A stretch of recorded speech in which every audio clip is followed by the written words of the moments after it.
नमस्कार मंडळी. तर आज मला 60 पुरणपोळ्यांची ऑर्डर आली होती. ही ऑर्डर मी कशी कंप्लीट केली तो व्हिडिओ तुमच्याबरोबर शेअर करणार आहे. तर न चुकता हा व्हिडिओ शेवटपर्यंत बघा आणि व्हिडिओ आवडल्यास लाईक करा. तर इथे ना 1200 ग्रॅम मी डाळ घेतलेली आहे. डाळ 6 ते 7 तास भिजवत ठेवल्यानंतर अशा प्रकारे 2 वेगवेगळ्या कुकरमध्ये मी शिजवून घेणार आहे. त्यानंतर 1 किलो गूळ बारीक चिरून घेतलेला आहे मी आणि त्यानंतर अशा प्रकारे डाळ झाल्यानंतर याच्यामध्ये गूळ ॲड करून आता हे जे सारण आहे पुरणपोळीचं ते आपल्याला व्यवस्थितपणे शिजवून घ्यायचं आहे.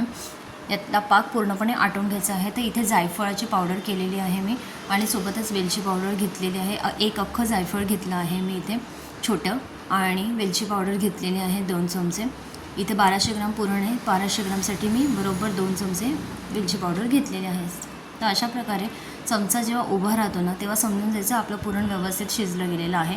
व्यवस्थित एकजीव करून घ्यायचं आणि याचे गोळे करून घ्यायचे आहेत मग आपल्याला हे पुरण जे आहे ना ते चांगल्यापैकी ना हे जे पुरण यंत्रणा आहे ना त्याच्यातून आपल्याला बारीक करून घ्यायचं आहे, जेणेकरून कुठे जाडकण राहिले असेल तर निघून जातं. त्यानंतर अशा प्रकारे पुरणाचे मी मीडियम साईजचे गोळे करून घेतलेले आहेत आणि हे गव्हाच्या पिठाचं आणि मैद्याचं मिश्रण आहे. ते मी भिजवून ठेवला होता हा गोळा. तर मधला व्हिडिओ जो आहे ना पुरणपोळी बनवण्याचा तो माझा ना स्किप झाला होता, शूट नाही केला गेला आहे. तर अशा प्रकारे माझ्या सर्व पुरणपोळ्या तयार झालेल्या आहेत करून आणि ह्या मी पॅकिंग करूनसुद्धा कस्टमरपर्यंत पोहोचवलेल्या आहेत. तर हा व्हिडिओ तुम्हाला कसा वाटला तर